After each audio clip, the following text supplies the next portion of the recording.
রাহমাতুল্লাহ আলাইহি তাফসীরে রাজির মধ্যে উল্লেখ করেছেন, আল্লাহ হাবিব সাল্লাল্লাহু আলাইহি ওয়াসাল্লাম বলেন, যদি কোনো ব্যক্তি জ্ঞান অর্জন করতে বাড়ি থেকে বের হয় আর সেই ব্যক্তির যদি রাস্তাতে মারা যায়, মওত হয়ে যায়, তো আল্লাহ সুবহানাহু ওয়া তাআলা সেই ব্যক্তিকে শহীদের মর্যাদা দান করেন।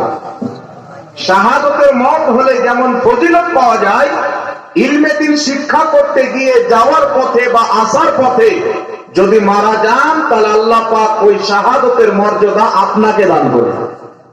এই জন্য পৃথিবীর মুসলমান তাহলে ইলমে দ্বীন শিখার গুরুত্বটা কত। রাসূল করিম সাল্লাল্লাহু আলাইহি ওয়াসাল্লাম বলেছেন, যদি কোনো ব্যক্তি সারা রাত্রি নফলি ইবাদতে ব্যস্ত থাকে আর একজন আলিম ব্যক্তি মাত্র কয়েক মিনিট বা কয়েক সেকেন্ড বা কয়েক ঘন্টা কোরআন এবং হাদিসকে নিয়ে গবেষণা করে, তাহলে সেই আবিদের চাইতে এর গবেষণা করার দাম আল্লাহর নিকটে বেশি। এই জন্য পৃথিবীর মুসলমান বলা হয়েছে, আল ইলমু নূর, শিক্ষা হচ্ছে নূর, ইলম হচ্ছে নূর।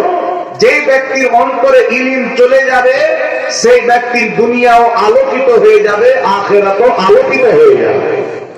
আর একটি কথা জানতে হবে, যে যে ব্যক্তির নিকটে ইলম রয়েছে কিন্তু ইলমের প্রতি আমল না, তাহলে তার চাইতে রাস্তার একটা পাগল অনেক ভালো। ইলম থাকলে ইলমকে ব্যবহার করতে হবে, সেই ইলমের প্রতি আমল করতে হবে। আর আল্লাহ তাবারাক ওয়া তাআলা পবিত্র কোরআন পাকে বলেছেন যে যেটা তুমি নিজে করো না, অন্য কাউকে আদেশ কেন করো। আগে নিজেকে পরিবর্তন করতে হবে, তারপর অন্য কাউকে পরিবর্তন হওয়ার কথা বলতে হবে। তখন আপনার কথা, তখন আপনার বক্তব্য মানুষের মনে অন্তরে আঘাত করবে, মানুষ তার প্রতি আমল করবে, মানুষের মধ্যে আসর করবে। এই জন্য পৃথিবীর মুসলমান আজকের পবিত্র জালসা হচ্ছে দ্বীনে ইসলাম প্রচার করার জন্য, শিক্ষার জন্য। আমি আপনাদের সম্মুখে পবিত্র কুরআনুল কারীম হইতে আয়াতে কারিমা পাঠ করেছি। তার আগে মনে রাখবেন, আমরা হচ্ছে আহলে সুন্নাত ওয়াল জামাত, আমাদের নাম হচ্ছে মুসলিম। আমাদের নাম কি? মুসলিম। আমাদের কাফিরদের মোকাবিলায়, ইহুদির মোকাবিলায়, খ্রিস্টানদের মোকাবিলায়, হিন্দুদের মোকাবিলায় আমাদের নাম হচ্ছে মুসলিম। আর 72-73 জাহান্নামী ফিরকার মোকাবিলায় আমাদের নাম হচ্ছে আহলে সুন্নাত ওয়াল জামাত। আর যখন 72-73 ফিরকাও নিজেকে আহলে সুন্নাত ওয়াল জামাত বলে দাবি করবে, তখন আমাদেরকে হানাফি মুসলমান বা বেরেলভি মুসলমান বা আউলিয়া উলিয়া মান্যকারী মুসলমান বলে আখ্যায়িত করা হবে। তো আমরা হচ্ছে মুসলমান। তো মুসলমানের দলিল কটা? বর্তমান জামানাতে কিছু লোকের বক্তব্য হচ্ছে যে আমরা কোরআন এবং সহিহ হাদিস ছাড়া কিছুই মানি না। তবে একটা কথা মনে রাখবেন, যেই ব্যক্তি বলবে কোরআন এবং সহিহ হাদিস ছাড়া কিছুই মানা যাবে না, সেই ব্যক্তি কোরআনকেও মানল না, সেই ব্যক্তি হাদিসকেও মানল না। এর কারণ কি? আল্লাহ তাবারাক ওয়া তাআলা পবিত্র কোরআন পাকে বলেন, ইয়া আইয়ুহাল্লাযীনা আমানু আতিউল্লাহ ওয়া আতিউর রাসূল ওয়া উলিল আমরি মিনকুম। আল্লাহ সুবহানাহু ওয়া তাআলা বলেন, হে ঈমানদারগণ, হে বিশ্বাসীগণ, আতিউল্লাহ, তোমরা আল্লাহর আদেশ মানো, ওয়া আতিউর রাসূল, এবং রাসূলের আদেশ মানো, ওয়া উলিল আমরি মিনকুম, এবং তোমাদের মধ্যে যারা উলিল আমর, তাদের হুকুম মানো। তো আল্লাহর হুকুম হচ্ছে কোরআন, নবী মুস্তাফার হুকুম হচ্ছে হাদিস, উলিল আমরটাকে।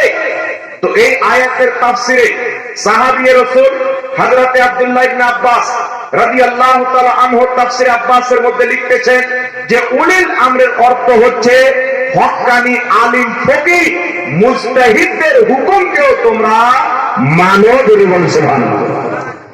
তাহলে পবিত্র কোরআনুল কারীমের মধ্যে আমরা তিনটি জিনিসের হুকুম মানতে পেলাম।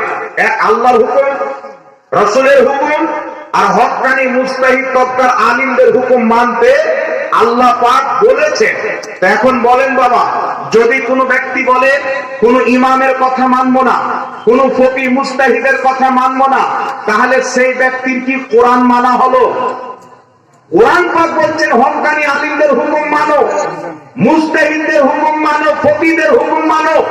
তো যারা খোদার হুকুম মানবে, রাসূলের হুকুম মানবে, খোদা রাসূলের হুকুম পর যারা মুস্তাহিদের হুকুমকে মানবে তারাই হলো আসলে কোরআন মান্যকারী বলে বলছে। কোন ব্যক্তি যদি বলে কোরআন আর সহিহ হাদিস ছাড়া কিছুই মানি না, তাহলে সেই ব্যক্তি এই কোরআন পাকের আয়াতকে অস্বীকার করলো। এই জন্য সেই ব্যক্তির কথা গুরুত্ব দেওয়া যাবে না, কারণ সেই ব্যক্তি হচ্ছে পথভ্রষ্ট, কোরআন পাকও সঠিকভাবে মানে না। এবার তো আছেন পৃথিবীর মুসলমান। ইসলামের দলিল হচ্ছে চারটি।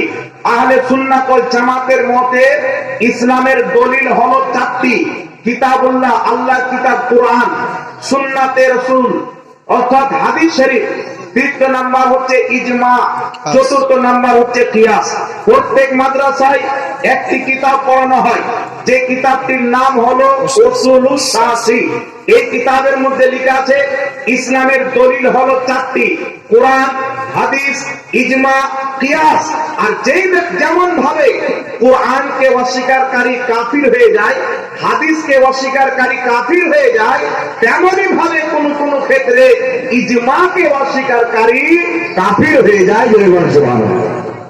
এই জন্য কুরআনুল কারীম থেকে আল্লাহর আদেশ মানা, রাসূলের এ বাবু এদেরকে মোবাইলকে দিয়েছে ছোট ছোট বাচ্চাকে। কোরআন এবং হাদিস, ইজমা এবং কিয়াস মানতে হবে। রাসূল পাক সাল্লাল্লাহু আলাইহি ওয়াসাল্লাম বলেন, আমার উম্মত কোনদিন কোন ভুল কাজে একত্রিত হবে না, অর্থাৎ আমার উম্মতের ভুল কাজের প্রতি কোনদিন ইজমা হবে না। যেটার প্রতি ইজমা হয়ে যাবে সেটা কোনদিন ভুল হবে না। সুতরাং ইজমা মানা আমার আপনার জন্য